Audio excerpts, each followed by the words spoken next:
खबरों के एक्सप्रेसवे से आगे रुख करते हैं सियासी ढाबे का, जहां आज की सबसे दिलचस्प खबर मौजूद है। राहुल की संसद सदस्यता जाने के मुद्दे पर सियासी पारा चढ़ा हुआ है। इसके साथ ही विपक्ष जेपीसी की मांग पर अड़ा हुआ है। चुनावी मौसम को देखते हुए बीजेपी की तरफ से भी वार पर पलटवार हो रहे हैं। इस बीच आज राहुल गांधी संसद परिसर में दिखे। सांसदी जाने के बाद राहुल पार्टी के काम से ही सही, लेकिन संसद परिसर में नजर आए। पर खबर ये नहीं है, खबर ये है कि वायनाड के पूर्व सांसद को आज लक्षद्वीप के दोबारा बहाल हुए सांसद ने उम्मीद दिखा दी है। वो ये रहा है कि बीते 5 दिनों में कांग्रेस राहुल की सजा के खिलाफ कोर्ट नहीं पहुंच पाए। हाँ, पर अब मन जरूर बना लिया है। सियासत में एक थ्योरी ये भी है कि कांग्रेस की तरफ से लेट हुआ नहीं है, देरी की गई है ताकि राहुल के लिए हमदर्दी बढ़ती रहे। बीजेपी भी इस बात को समझ रही है।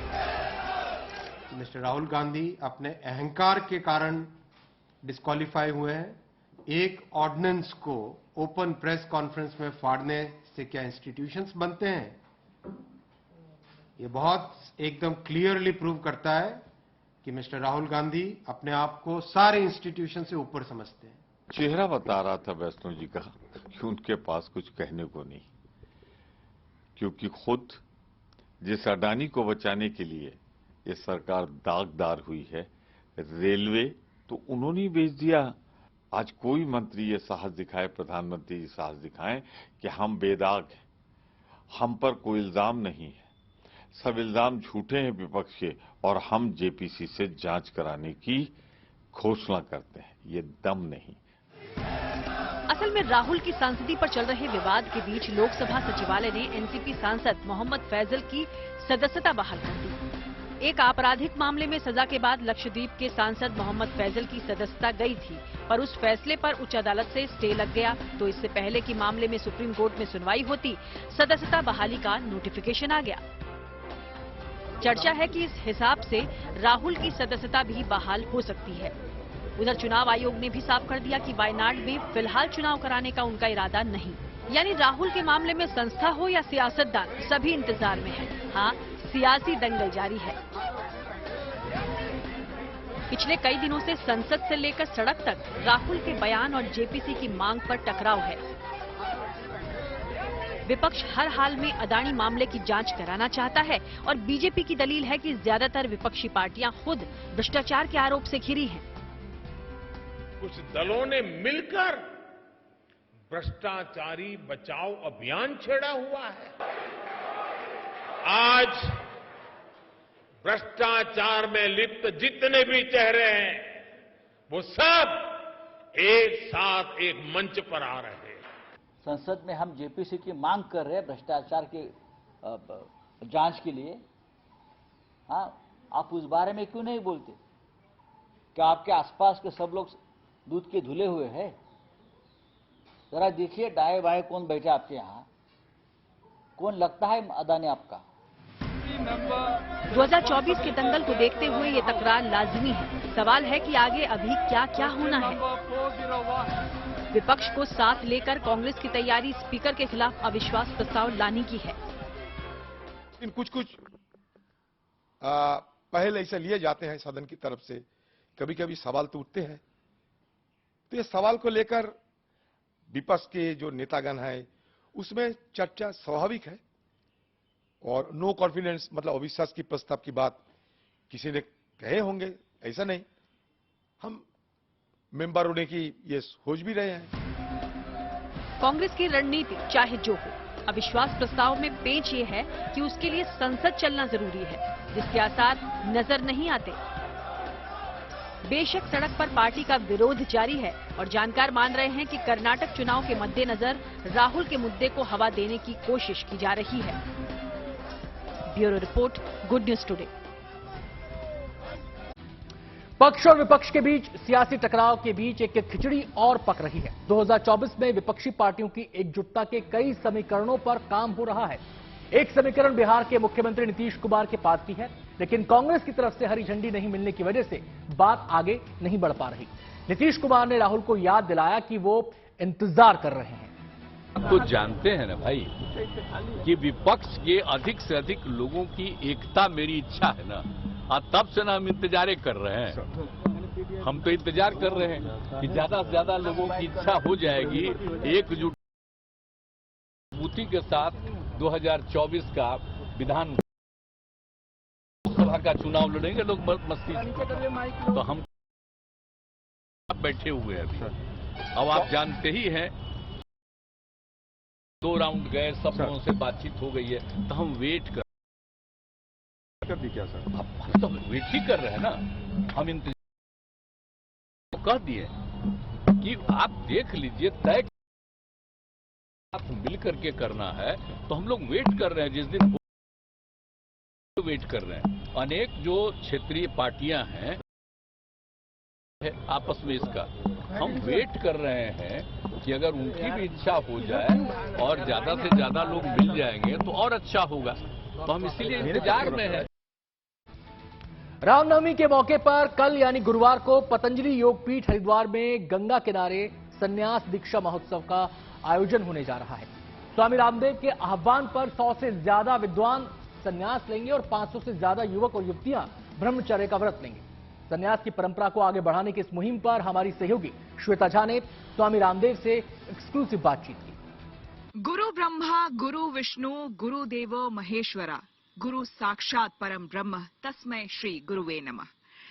हमारी धरती गुरुओं की रही है, ऋषि मुनियों की रही है, और आज जिस तप भूमि पर हम मौजूद हैं वो स्वामी रामदेव की भूमि यहाँ पर है।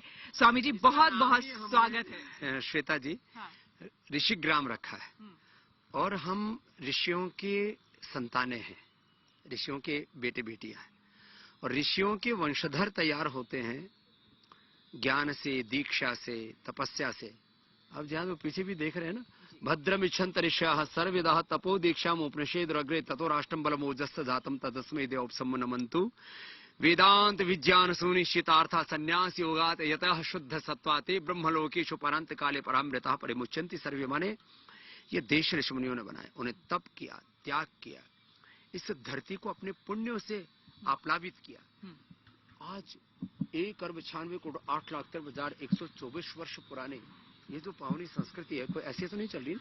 बिल्कुल। तो इसके पीछे हमारे पूर्वजों ने बहुत पुण्य किया, और उन पूर्वजों की पावनी परंपरा को हम यहाँ तप के साथ, ये जो पीछे आप देख रहे हैं ना झोपड़ियाँ सब बनी हुई है जी, यहाँ तो ये पर्ण कुटीर बनाए गए हैं। सब बच्चों ने इस विशेष अनुष्ठान किया। अच्छा। बाकी तो ये एक सन्यासी को बनने में कम से कम 10 साल लगते हैं।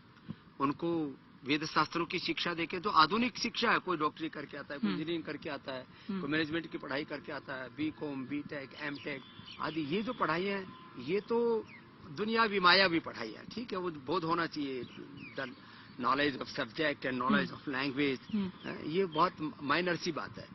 ये तो सबसे बात है जीवन का बोध, भारत का बोध, सनातन का बोध और विश्व बोध के साथ, वैज्ञानिक बोध के साथ अपने वेदों का बोध। क्योंकि हम योग धर्म, वेद धर्म, ऋषि धर्म और सनातन धर्म के संवाहक ऐसे योगी और कर्म योगी, ऐसे पुरोधा सन्यासी बना रहे हैं जिनके जीवन का मकसद कोई अपने नाम की, अपने प्रतिष्ठा का के लिए नहीं बना रहे।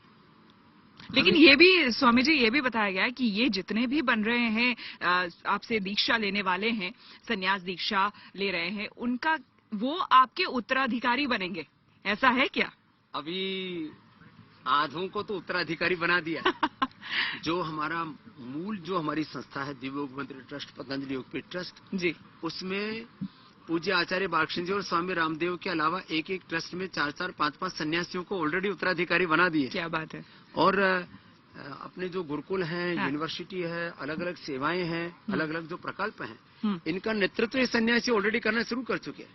तो एक एक सन्यासी को आज पूरा जो शिक्षा तंत्र, पूरा चिकित्सा तंत्र यहाँ पर चल रहा है, और योग आयुर्वेद स्वदेशी का ये जो पूरा अनुष्ठान है, अभियान है, इसको आगे बढ़ाने के लिए अपना समय, शक्ति, ऊर्जा ये स्वामी जी अर्पित कर रहे हैं। स्वामी जी, यहाँ जब मैं पहुँचती हूँ ना, तो एक सवाल अपने आप जहन में आता है, क्योंकि एक तरफ हम आर्टिफिशियल इंटेलिजेंस की बात कर रहे हैं। जो आज की युवा पीढ़ी है वो चैटबॉट की बात करती है। दूसरी तरफ हम देख रहे हैं स्वामी रामदेव, ये जो युवा पीढ़ी है इनको संन्यास और दीक्षा दे रहे हैं। तो जरा समझाएंगे क्या है ये? तो स्वामी रामदेव का संन्यास कैसा है, पहले तो स्वामी रामदेव को ही देख लो। एक अनपढ़ माँ बाप के घर में पैदा हुआ स्वामी रामदेव, 8वीं कक्षा में स्कूल छोड़ दिया। गुरुकुल में गुरु शिष्य परंपरा से वेद शास्त्र, व्याकरण शास्त्र, दर्शन, पुराण, आयुर्वेद शास्त्र सब कुछ पढ़ा और फिर यहाँ पहुंच गया।